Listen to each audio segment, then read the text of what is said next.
Welcome to this session titled Undergraduates Speak Out. We have some very wonderful student activists here to speak with you today about some of the work that they're doing, the recent experiences. And I'm happy to be involved as well. Again, my name is Jerry Wilson.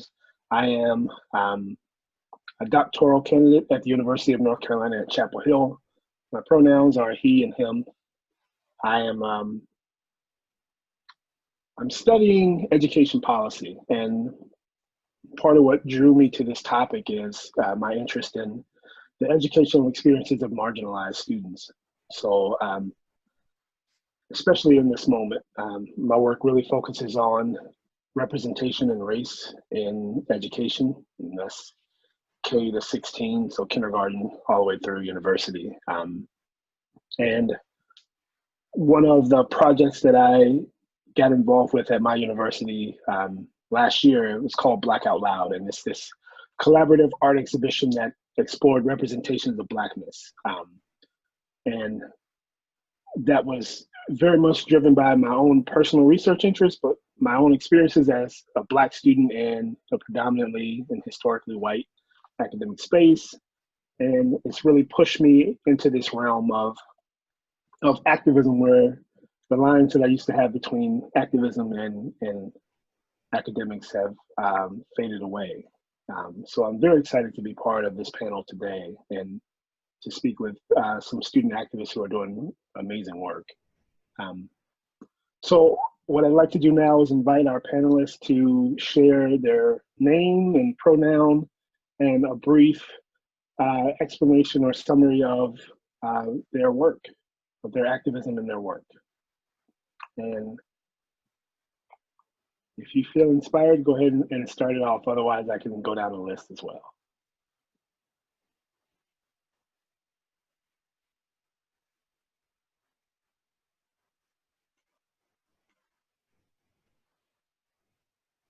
Okay, I'll start it off.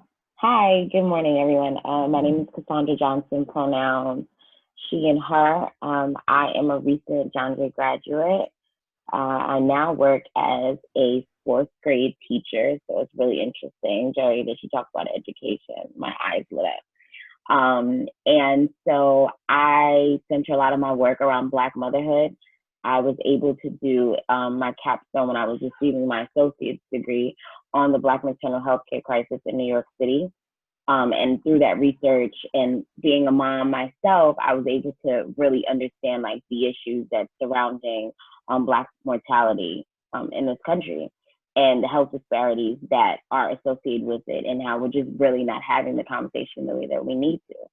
And so, like I said, my work is centered around that. I do some writing around it. I had a podcast, short-lived, because I had too much on my plate, but as well. And so that's what I wrote about as well, as Black motherhood during these times, what it looks like, what it needs to look like, and how we can reimagine it. So yeah.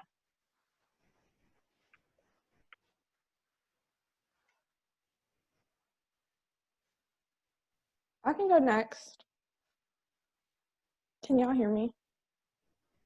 Okay, cool. Oh no. My name is Jasmine Jordan. I'm a senior at Michigan State University. I'm really sorry that my internet is lagging. Most of my research has been into housing segregation in the dorms here on my campus, and I published a project on that last year.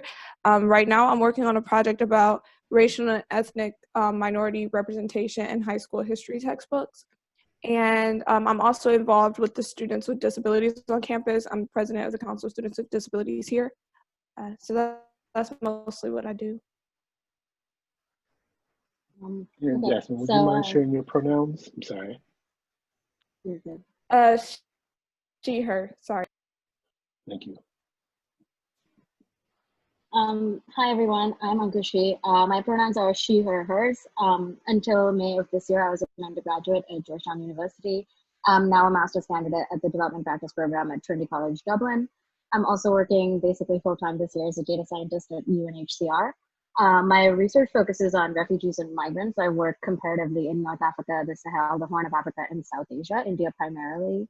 I also run a nonprofit here in my home city of New Delhi, where I am right now, that focuses on the local economic integration of communities in protracted displacement. So Afghanis, Tibetans, Rohingyas more recently. Just because of the nature of our circumstances in the city right now, we've had to take on advocacy that revolves more around the pandemic. So access to services, supplies, and healthcare at a time when my government and a lot of health institutions are doing their absolute best to exclude these vulnerable groups. And so there's a lot of stories of racial discrimination in particular and accessing healthcare that have become very important to my work right now. So I'm happy to speak to that more if you guys want to hear about it. I could just go on and on about that, but I'm here today to speak about my experiences as an international student in the US and in navigating my journey back home to India.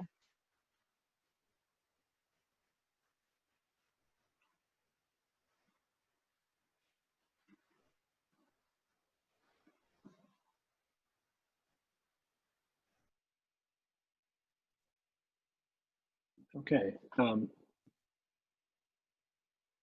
to make sure we got all of our panelists, the introductions.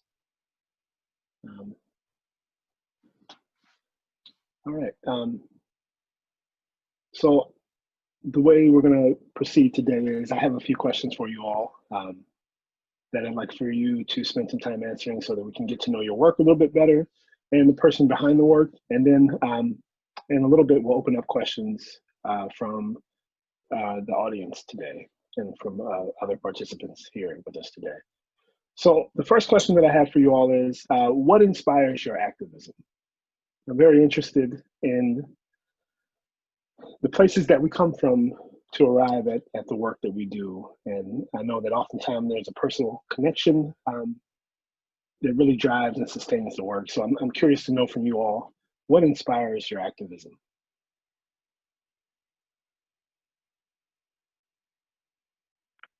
I can start again. I think what inspires my activism really and truly is being a part of that marginalized group. You know, after I had my son, even before I began my capstone, I was having, you know, really intense conversations with other Black mothers. And everyone had the same type of horror story about giving birth, about being in spaces with predominantly white people, whether it's clinics or hospitals or health centers, and not being believed when you said you're in pain, not being believed when you say that you know what's going on with your child. And so I started to see a trend. And with that trend led me down the rabbit hole of looking into the numbers and finding out that in New York City, Black women are 12 times more likely than white women to die. And then, of course, I believe Beyonce rolled out an article about her, you know, giving birth, and Serena Williams. And so I was seeing that it wasn't only an issue of access, it was just something that was deeply rooted in our country's healthcare system, about Black women, about the Black body, about the fact that we are believed to withstand pain better than other people, you know, about the fact that even New York Times published an article about a year ago that said that white doctors stand closer to the beds of white mothers than Black mothers. And so that all drives my work. As far as myself, I had a really intense birth story. I was in labor for 3 days. I had to have an emergency C-section.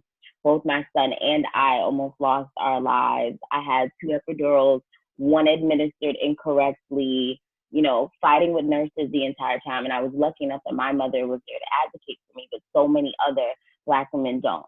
So when you look at the intersection of race, class, and, you know, being in a city like New York City, which is a bubble, and you're seeing these things happen around you, and you're having these constant conversations with other Black mothers, and everyone is saying the same thing, it's clear that something is wrong.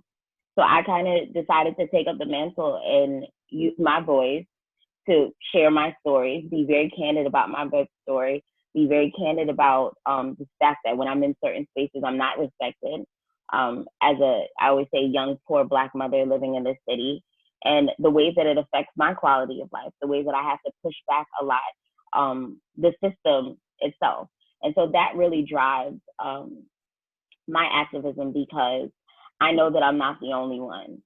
And I know that this can't be something that continues to happen. In a city like New York City, we shouldn't have Black women dying at a rate that's 12 times more likely. Most recently, Shaija Jones and Amber Rose Isaacs, the two names that were kind of like in the headlines somewhat, two young Black women who passed away because of the hospital's negligence. And so when I hear these stories, you know, Shaija actually died in Brooklyn, not too far from where I live. And she was a healthy young woman. And so when I hear those stories, that's what pushes me to continue to talk about these things and be in these circles and say these women's names, because otherwise we wouldn't really hear it, because Black women are not seen as the picturesque idea of Black motherhood. So that's what, you know, really pushes me to continue what I'm doing. Thank you.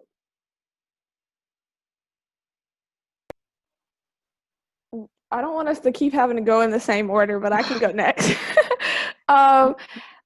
I very much, like Cassandra was saying, is very inspired by the communities in which I belong to. When I first came to campus, there were a couple of things that happened to me that I just was like, okay, clearly my campus's response to people with disabilities isn't the best. Like, I can give a short example. Within my first week on campus, I had a severe allergic reaction, had to go to the hospital. I'm really careful about that. I know what I'm allergic to. I checked on the labels where they say may have contact with blah, blah, blah, this, that, whatever. And the campus's response was basically like, oh, we fried the fries with fish. Our bad. Like, and don't tell anybody. And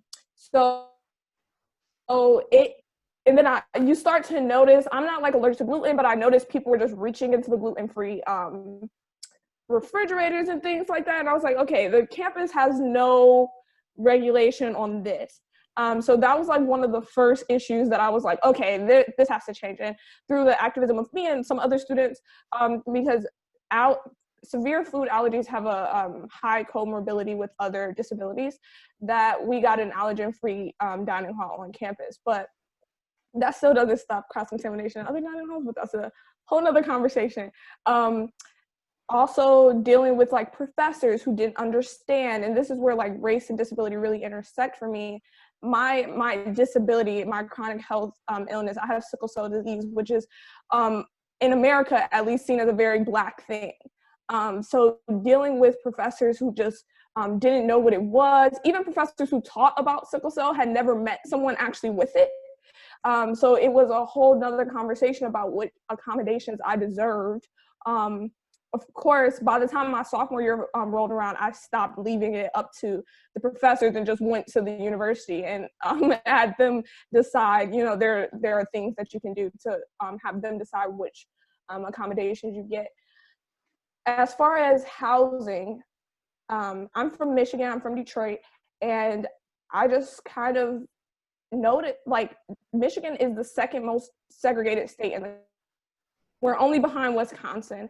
And so when I came to campus, you know, the MSU likes to brag that we're the most diverse Big Ten school. We have more students of color than any other Big Ten school, which is true, but it doesn't matter if you let in these really diverse freshman classes and they drop out the next year. Like, to me, that wasn't enough.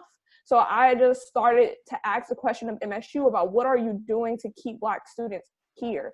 Why are Black students self-segregating so much? What's happening on campus that makes them feel like they need to live in little bubbles and on the edges of campus? Why don't they live in the middle of campus? Why don't they participate in all of these things? Why can't they go to the right and center, which is 2 seconds away from the middle of campus? And also asking of white students, why are there dorms that are 80% white when that's nowhere near the percentage of, like, that's way higher than the actual percentage of white students on campus. So yeah, that's how that came about. Just frustration, I guess. Yeah, so I can speak to some of the work that I do. So a lot of my research in my early years of undergraduate was focused on what was going on in North Africa at a time when the so-called migration crisis in Europe was still unfolding. And I was working around 2017, 2018 on the Libyan border in Tunisia. And a lot of the issues that we were seeing there was that people who were coming in through Libya to Tunisia were coming in and going back and then coming in again as the violence was going up and down. And these people weren't really getting counted in UNHCR numbers for the most part. UNHCR would claim that there's, let's say, like 2,000 Libyans this month in Tunisia, and I would know for a fact that there's at least like 500,000 that are just disappearing into the fabric of little villages and towns. And then a lot of the issues that they continue to face are focused on economic integration and trying to get work and stay there and make money and just live their lives in the day-to-day way that they do. And then I came back to India partly through the summer, and India's never really been a focus of my research, even though that's where I'm from. But in Delhi, like a lot of my activism just unfolded because there was a gap that I saw, and no one was filling this gap because this country has really a tremendously bad relationship with refugees and migrants, and they're basically swept under the rug if they can help it. So there was this gap, which it was like there are people in protected displacement who've been here for 20, 30, 40 years who don't have ID cards, who don't have any support whatsoever from our government, which is actually pretty unusual for refugee hosting in the developing world. So we thought, a group of us got together who'd been working in this field for a while, and we thought that we should start something that can try and bring refugees and migrants into the formal economic sector, and we did, and we've been working over the last couple of years to formalize a kind of micro businesses run by refugees and migrants. So Rohingyas, Afghans, Tibetans are primarily the groups we work with, and now we've kind of fell into COVID-19 advocacy because we've been hearing a lot about how refugees and migrants are not working, and they don't get access to healthcare, they don't have food or money or basic supplies like soap, and at the same time they're kind of vilified. People on the move in general are vilified for just being these vulnerable people that by their very nature are kind of transient, and they're being called, corona bombs, and there was a moment when they were called like enemies of the nation and jihadis. So that's kind of my back to the displacement story. Was just a gap that was around me, and we thought there's something we can do at a very ground level here that can fill some of this gap. So that's what we did. Thank you, Nkushi. And the point that you bring up about how COVID has impacted your work is one I want to move to next. And I'm curious to know from each of you, what are some of the biggest challenges that you faced, both personally and in terms of your work during the COVID pandemic? Yeah, I mean, I can speak to this, and I would like to talk about the people that I work with before I talk about myself, because I think their stories are much more important than mine in some ways. And this has been like what I'm doing most of my day, like most of my night for the last few months. So here in India, the government of India doesn't give you, so you need what's called an Aadhaar card to basically do anything or even get treatment in hospital. And that's not given out by the government to refugees and migrants and asylum seekers. So just kind of here in this space between being official and being undocumented, and they're just kind of stuck. And UNHCR can't really do anything because the Indian government is very strict about regulating its autonomy in this world of policy. So a lot of the people that we're working with have faced all the income uncertainty and the loss of job and livelihood, and just not living in Delhi, especially in basically slums and shared homes where they're just packed together, which is the challenge that most Indian citizens are also facing who work in the informal sector. But there are also kind of layered challenges that they face that are distinct to their status as asylum seekers and refugees and external migrants, which are they can't go home even if they wanted to. So this is more for external migrants because the Indian government won't even let you schedule flights to places like Nairobi or Thimphu or Addis Ababa where people want to go. So we've been working with embassies here, for example, to get them to advocate with our Ministry of External Affairs to get these people home, the people that need to go home. And neither side of the government's people whose citizens are here and neither our government are really interested in doing that because these are low-income citizens and nobody really cares about them or tells their stories. So that's one of the challenges. And the other challenges for refugees and asylum seekers who are stuck here no matter what, they need access to sanitation, to masks and gloves and soap, which seem super, basic to us, but for them, it's not really something that they have daily access to. And the government's not going to distribute them to you. They will to their own citizens, but not to them. So a lot of what we do is tying up with other NGOs who are doing mass distribution drives, for example, and getting them to distribute the same kinds of goods and services to also refugees and migrants, which they wouldn't otherwise do. And the third really important challenge for the people that I've been listening to these days is access to healthcare. These people are getting sick at a disproportionately high rate because of the places that they live in and the lifestyles that they have to live with. But if you go to a hospital, it's a very common refrain with the people I talk to. Like just today, I was talking to a Somali student who went to a hospital this weekend, and the doctor there said that they don't treat, quote, blacks literally to their face. And this is a very common thing. So some hospitals will say, well, you don't have this government issued ID since you're not a citizen, so we're not going to treat you. So go to this private hospital, which also won't treat you. You will experience racism from healthcare practitioners. So some of the things that we also do is tie up with just private citizens, doctors, like one-on-one relationships with doctors who can say that, yes, bring them to us and I will treat them. Like on a personal level, I will treat them because the hospitals are not institutions that are going to offer treatment. So we've been trying to do more of that, but it's a huge challenge. And COVID is taking over and decimating these communities. And that story is not appearing anywhere because people are just, they're living and dying by their lack of access to the broader machinery of the Indian state. And so that's some of what I've been working on and writing on. And it's definitely, I feel quite handicapped. And I know that other NGOs who work in this space in my city also feel that way because there's not really much to do. This is quite an authoritarian state in that sense, where they like to control very much access to particular kinds of spaces and services. But we're trying and we're doing the best we can. And there's a lot of also stories of resilience and displacement that I can share with you if you're interested. There are refugees who tell me that they want to teach kids in their own communities because they're not going to get school anywhere else. So they're going to run schools out of their own houses or wherever they're living, right? There are people who are donating the little money they have to even more marginal households. There are people who are putting their sick talk to government officials that, hey, when you go into this neighborhood, help us, right? So those are some of the really amazing stories that are also coming out of this space. And just on a personal level, I think I had for the first time in my life, a little taste of that like feeling of displacement that all these communities feel, because in May I was hoping to come back to Delhi, but I got stranded there due to COVID and the lockdown in India and the lockdown in the US. And I was stuck in Washington and I got evicted by my university, so I had nowhere to go. And it was a huge struggle and a few months that I lived in a great deal of housing insecurity and general insecurity and completely severed from my family as well. So, and eventually I did make it back to India in July, which was also a struggle because the process to even get through the airport here was it was crazy. It was insane, the amount of bureaucracy that you have to navigate, and not very effective bureaucracy at that, and just the amount of surveillance. And then I did my 15 days of quarantine, and then my neighborhood association wouldn't even let me come home because they were scared that I would be a carrier of COVID. So I was stuck in a hotel for 15 more days, and finally in August I was able to make it home. So. Well, thank you for sharing. I'll open it up for the other panelists. Again, the question is what are some of the biggest challenges you faced, both personally and in terms of your work during the COVID pandemic?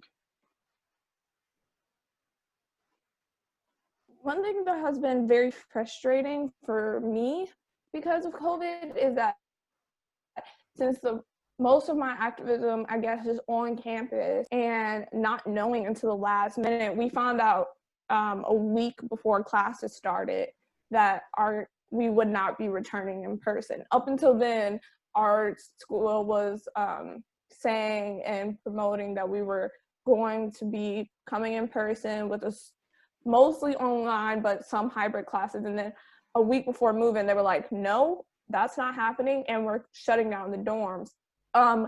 Thankfully, I don't live in the dorm, so I could do whatever I wanted, but a lot of students did. So like the freshmen who are required to live on campus, they're not here.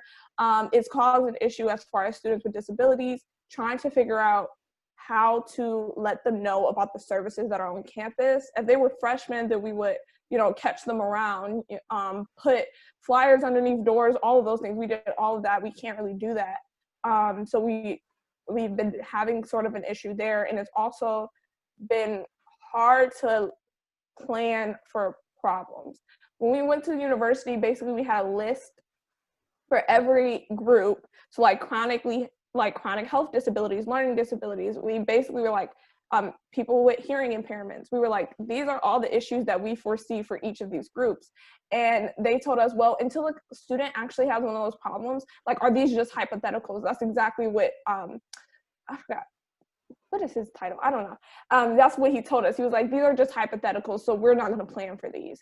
And as soon as a student complains, then we'll fix it. But we know, based off of like actual data, that students with disabilities are way more likely to just struggle through it than complain. And because they very much already feel like burdens. So how are you going to, like, we're telling you, you know, you need to have captioning for all of your lectures because there are students who can't hear. You need to make sure that students will have readers for exams. Now the exams are online. How is that going to work? How is someone going to read the exam when only one student can sign into the exam? That may, like, for students who have dyslexia or a variety of other disabilities. And I don't want to wait until we're halfway through the semester and there's people, you know, failing already before they're like, maybe this is something that the school can help me out with, especially freshmen who don't know what's already offered to them. So that has been very frustrating. For someone whose primary research has been, you know, housing segregation in the dorms, to have the dorms closed is a situation in and of itself, but that's a whole nother conversation. Yeah, I think those are the main ways COVID has affected my work.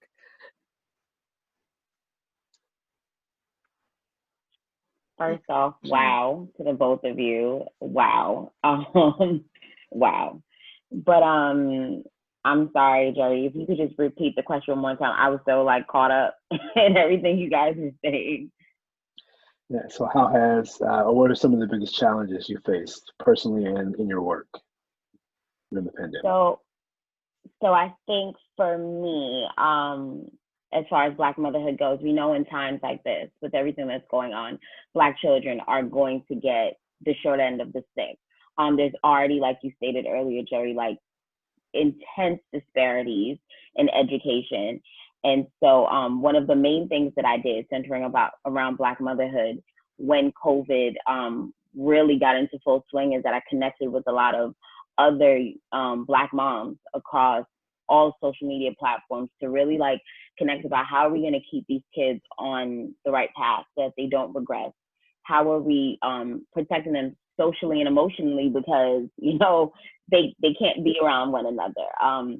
Also just connecting to other mothers and saying like, hey, what is it that you need? Even if it's moms that I don't know. I'm a part of like a bunch of different young Black mother groups. I utilize my Twitter now all the time because of it.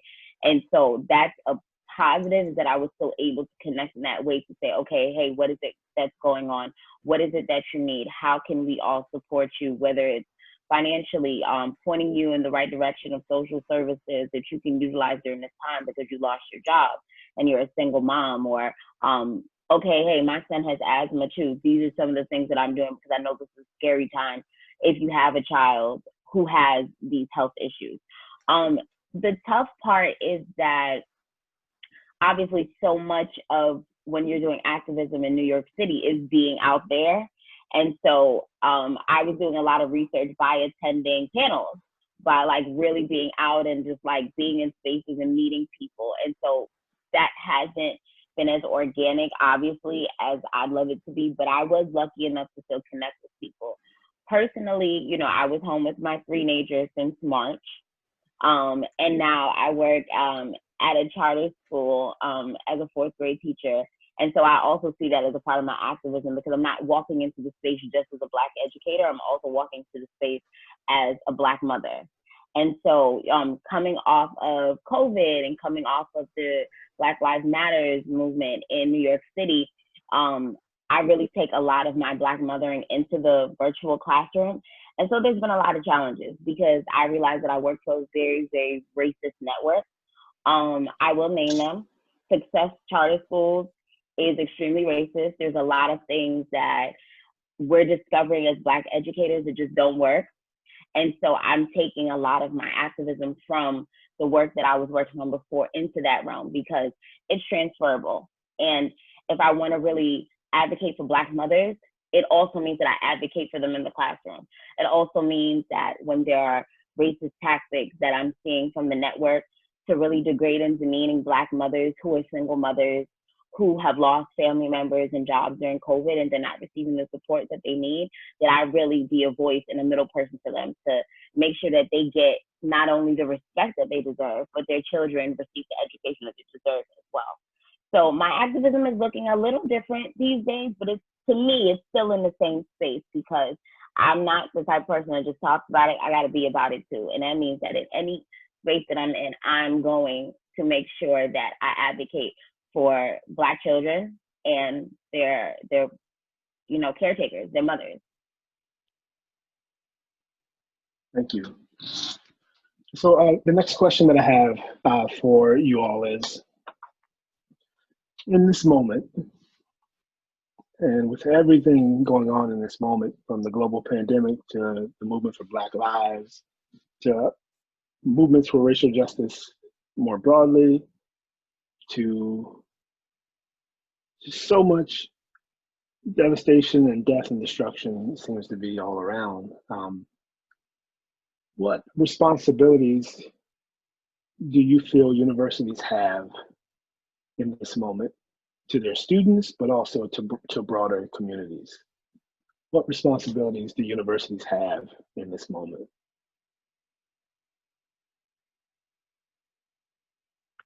I can kick that one off too, to be honest. So I don't know if anyone's familiar with the CUNY system, but I graduated recently from John Jay, which is, the School for Criminal Justice. We turn out a lot of police officers, a lot of people, and we have one of the best forensic psychology programs in the country, and tons of people who go there to eventually become lawyers. And so for me, when, the murder of George Floyd happened, I expected the university, which is a school that is supposed to be based on really reshaping and reimagining what criminal justice looks like in America, to put out a statement. And so nothing was said for a while, which was extremely disheartening. And when something was said, it was only said because there was, rallying cry of alumni, of, undergrads who were there. And so that was the first thing, is that I felt that universities, including my university, has to really take heed of the fact that, we like to say read the room and support your people. When COVID happened, my school was, one of the cases was at John Jay. And so we had to shut down extremely quick, but I didn't think that there was enough services provided quickly enough for people's mental health.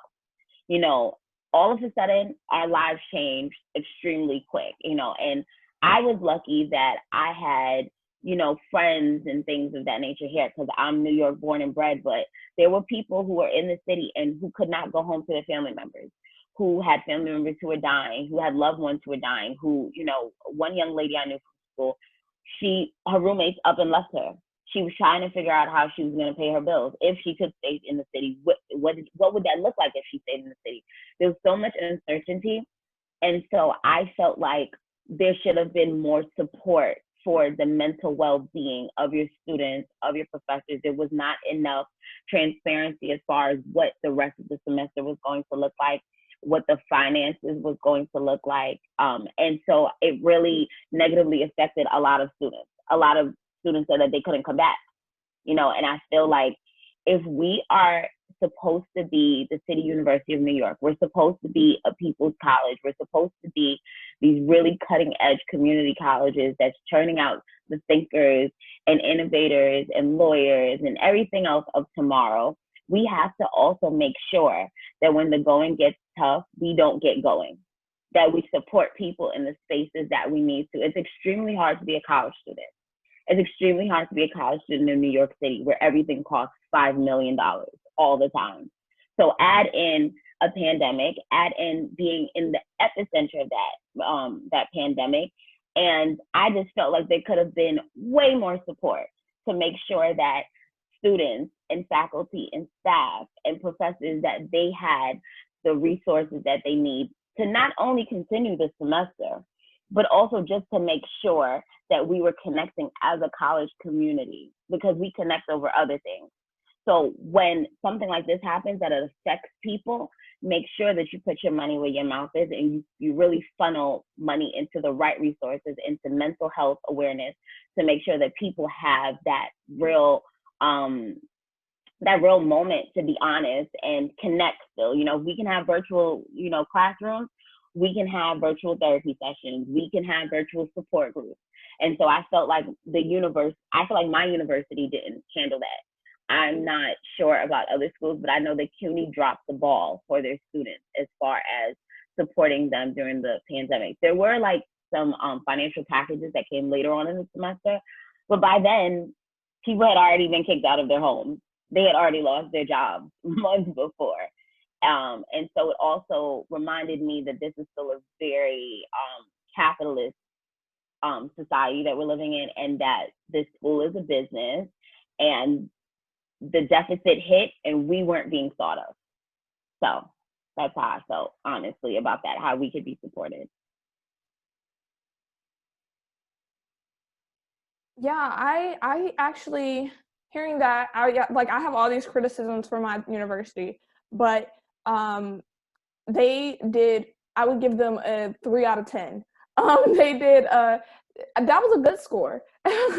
Like, to me, that sounded good for what they did. I mean, they did not kick us out of the dorms, which I think was a good move. That we were the first school in the state to shut down. I also would like to point out the president of my university is an infectious disease doctor. So if he had done a whole bunch of if he had had us on campus for a long time after all the other schools had shut down, there would have been some question marks. We were the first school in our state to shut down, but they left the dorms open. My main issue with how the university handled it was very much what Cassandra was talking about. The mental health services, it took weeks for them to be able to move online, and there weren't enough for everything that students were facing. And if anything, I think my school should have had enough mental health resources for every student on campus to ask for them if they needed them. My school is known for the Larry Nassar scandal a few years ago, and we were calling then for increased mental health supports on campus. So what happened? For those of you who don't know the Larry Nassar story, he was a trigger warning for sexual assault and rape. He was a rapist who worked at my school for 20 years. But they increased mental health supports on campus just a little, and it was not enough. And we should have been ready for that, and we weren't. And that's my main criticism of the university. I think it was a good idea to allow students to pass and fail courses, but I think that still should be in place now. Students should still be allowed to pass, fail courses, and they need to during this time.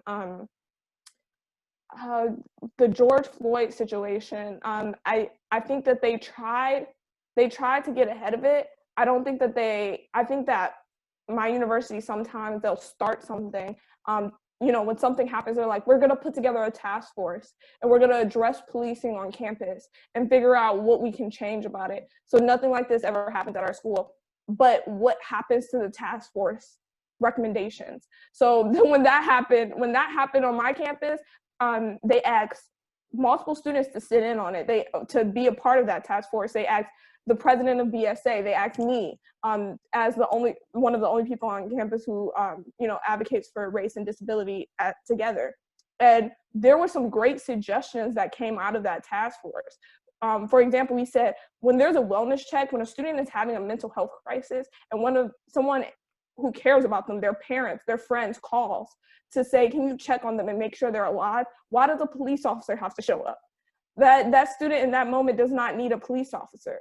I literally saw a professor who called for one of his students standing outside of my dorm one year, begging the police officer to take his gun off and leave it in the car before he went and knocked on that student's door.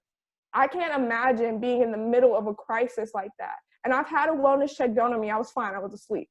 But I've had a wellness check done on me before, but I can't imagine having actually been in a mental health crisis and a police officer knocks on my door at that very moment. That would have been terrifying. So basically that was one of the suggestions we put forward.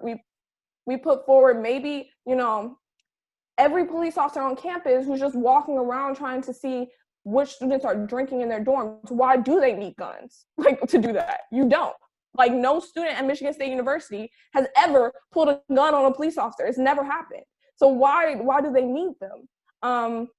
So we put together all of these suggestions that I thought were great, you know, about, you know, where these funds can be redirected, because most of the students, especially, there were some people from the actual police there, so there was some tension there, but most of the students, you know, their ultimate goal was to reduce the police force on campus down as much as we could.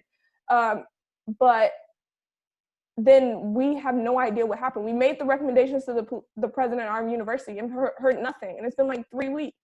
So it's very much it feels very patronizing sometimes to put in all of that work. I was working full time and sitting in on this task force and trying to get ready for classes and studying for the LSAT.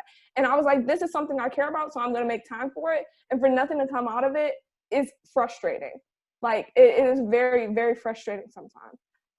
Especially since the university is not paying me to do this. This is someone's actual job. Like, people get paid to figure out how to make students of color feel better on campus. And I'm not one of them, but I spent a lot of time on that and nothing happened. So if you hear the frustration, I'm very angry about that still. So that's why they get a 3 out of 10 for me. Thank you. And Kushi, I'll give you a chance to respond as well, but I just want to say we're about to open it up for questions from the audience. So if anyone has a question, I guess you can put it in the chat window or express it some other way. But go ahead, Kushi. Yeah, so I would definitely like second a lot of the things that Jasmine and Cassandra said on a broader level of like, I think for Georgetown, it was really important to have, which is an extremely wealthy campus, by the way. If you guys don't know, 60% of the students at Georgetown pay full tuition. So at the same time, there was a lot of need for better mental health resources. I was evicted from my campus, and I was an international student that had no way to get home, but I also didn't have any family in the area or in the states that I could get to. And most of my friends were already somewhere else for spring break, so I couldn't stay with anyone else. And it was a really troubling time for me because I felt disconnected from everybody that I thought I could rely on, chiefly my university, which had up until that point not done me wrong in any way. So, when I had reached out to our mental health center, for example, I was told that, you know, like, yeah, quote, like, I realize that you're facing issues, but you have to realize that other people are facing bigger problems. And that was the extent of the support that was available, which I found very troubling at the time. And I think it's really important also to echo Jasmine's point that trauma-informed teaching was some of the most important classes that I took that spring. And I think it will be really important going forward for a lot of the students at Georgetown and other universities this fall too. So this is just anecdotal, but I was taking a huge course load. I was on 26 credits basically, and a lot of computer science courses, and a lot of my STEM professors were not really interested in accommodating what was going on with us. And you know, just like, this is the work that needs to be done. This is the work that you need to produce, and we don't care, like, whether you're in the middle of moving to an apartment or whatever. And a lot of my social science professors were far more accommodating and supportive. So I think, like, that needs to be something that a lot of universities should take on board at a broader level with all their departments.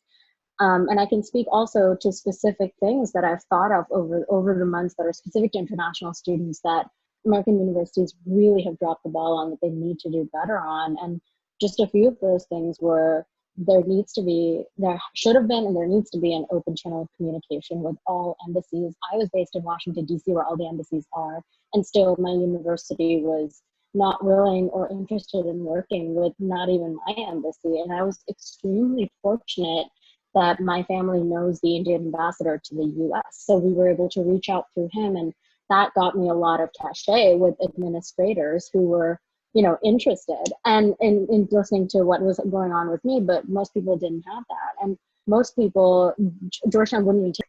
That was really one of the worst things that they could have done at the time. And since then, I've also talked to, you know, people at the Indian embassy who told me that my university, for example, was one of the worst in trying to even get to them to talk to them. and talk about what's going on with their students. And like the lady I talked to at my embassy told me that this is the problem that they faced across the US now, and how intransigent universities are being in helping out these countries that were basically just reeling, right? There was a lot of controversy at home about student standard abroad, but there was nothing that we could do, right?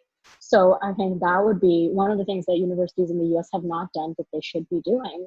And the other thing that I think is really important is to lay out for incoming international students who are freshmen this year and who are just coming back to the US, the rules, the bureaucratic rules, the administrative rules, how they can navigate these visa and immigration processes, which are extremely complex. They're very difficult. And as someone coming from a developing country, I can tell you firsthand that everything is more difficult to get done. Nothing really works very well here. And I'm literally in the middle of a visa nightmare myself right now, where the embassy that's going to issue my visa in Europe asks for a particular document that proves that I, for example, don't have a criminal record.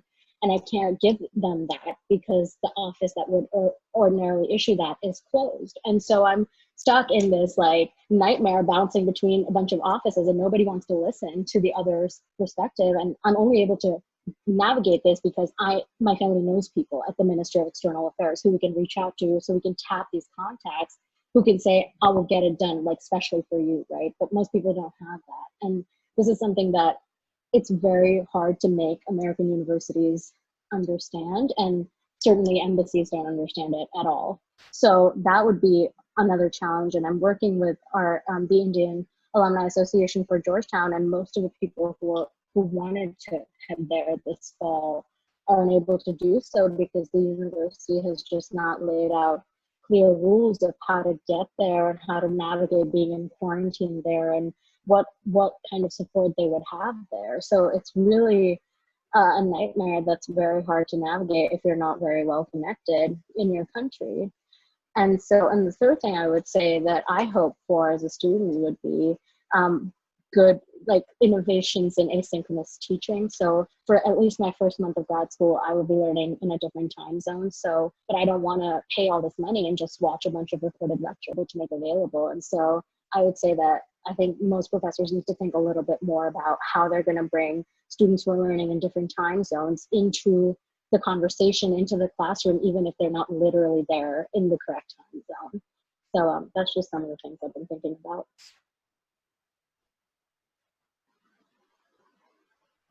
Thank you so much. All right. I'm scanning Twitter and looking at the chat to see if we have any questions from the audience. You can post them on Twitter with the hashtag #RemakingU, or put them in the chat window if you have questions for the panelists. Until we get one from the audience, I do have a couple more that I'm interested to know. Like, how are y'all doing? Like, because I know for me personally, you know, it's a lot to deal with everything that's going on, and to be as empathic as I am and care about people so much, right? And to be put into the situation where those who are in charge seem to not have that same empathy toward others and toward human life and wellness. It feels very daunting a lot of times to try to continue with the work and, you know, get the small things that I need to get done, you know, personally every single day. And I'm just wondering, you know, how are you all feeling, and how are you maintaining given everything that's going on?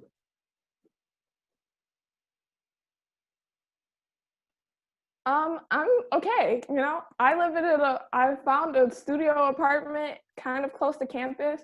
I really like this apartment. It's just me.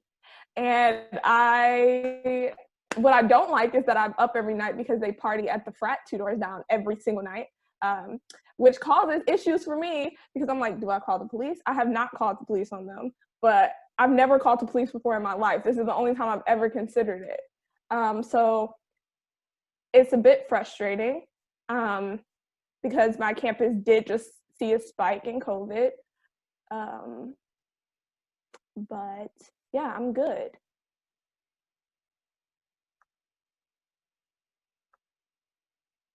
I think that, you know, a couple months ago, I was not okay.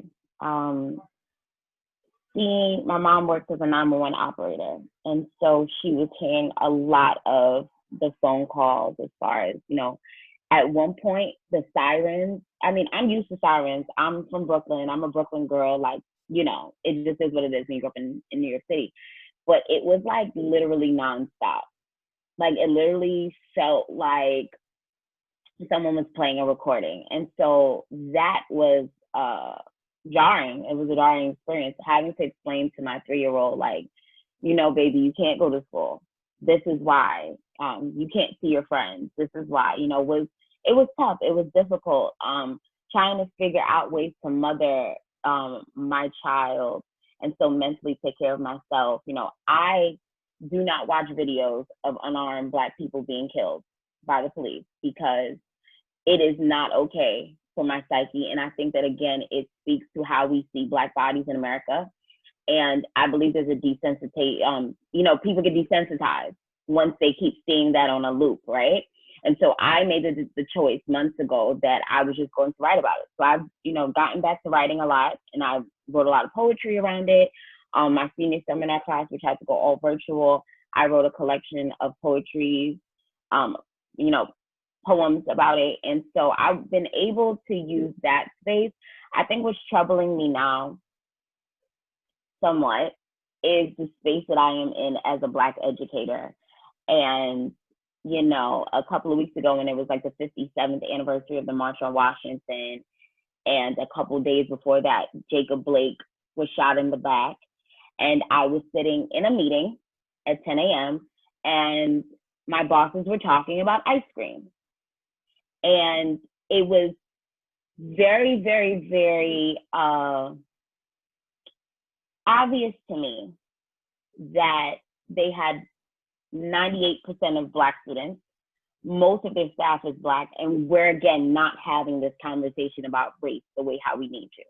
And I'm staying in a meeting about ice cream when someone who looks like my brother, who looks like my partner, who looks like any one of my family members has been shot in the back, and the videos around. Of course, I didn't see it. Like I said, I don't watch those things, but it was, again, a very real and tangible example of the fact that, like, the work is never ending, right?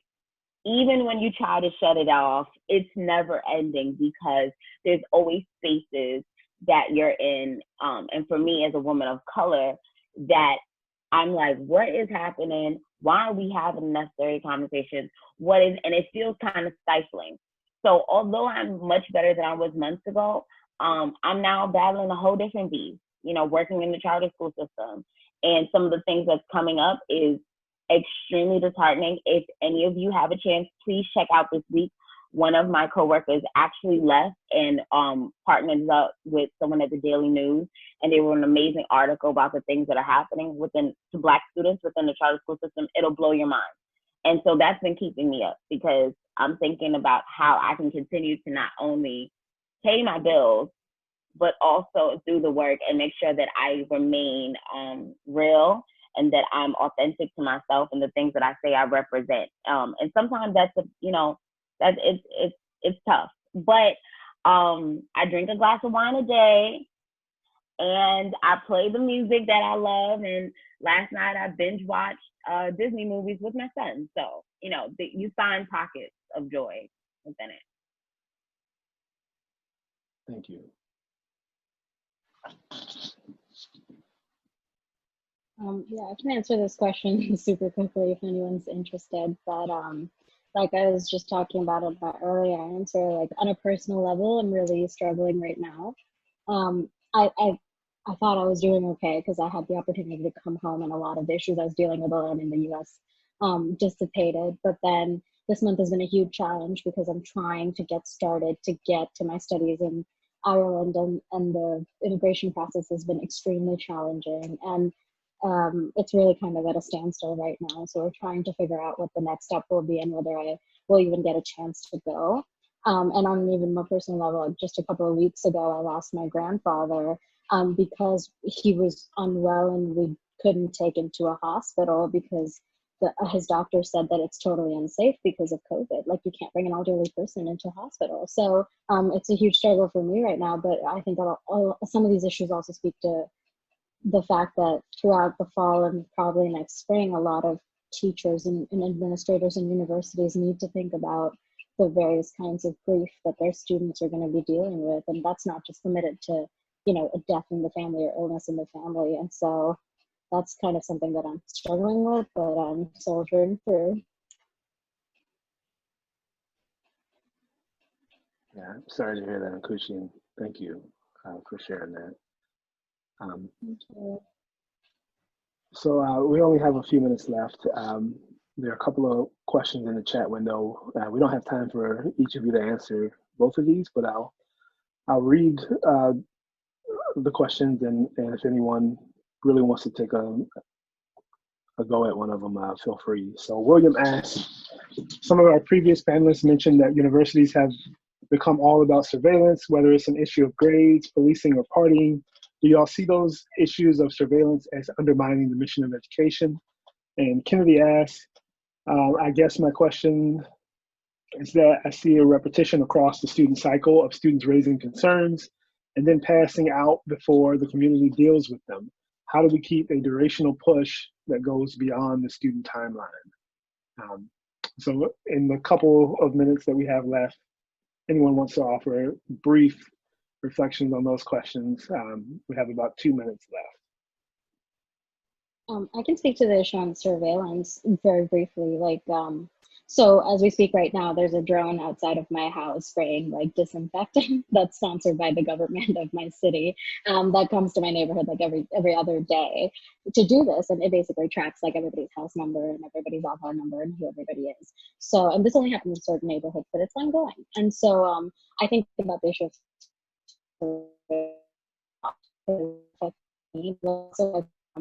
communities that I'm working, there's a lot of increases in policing and urban securitization in some of the poor neighborhoods in the city right now. A lot of people are reporting increased encounters with police barricades and document checks and checkpoints and inability to even go out to get groceries. So I do think about this a lot, but in the context of the university, and I realize that this will be really unpopular in a room full of social scientists, but I think the university could use a little bit of surveillance with the public health situation being what it is. When I came back to India, it was really jarring to see how little most people seem to care about the public health situation in the US compared to how much and how intensively people care about it and think about it and worry about it all the time here. And so a little bit of that concern may be the push that I think many American campuses need right now.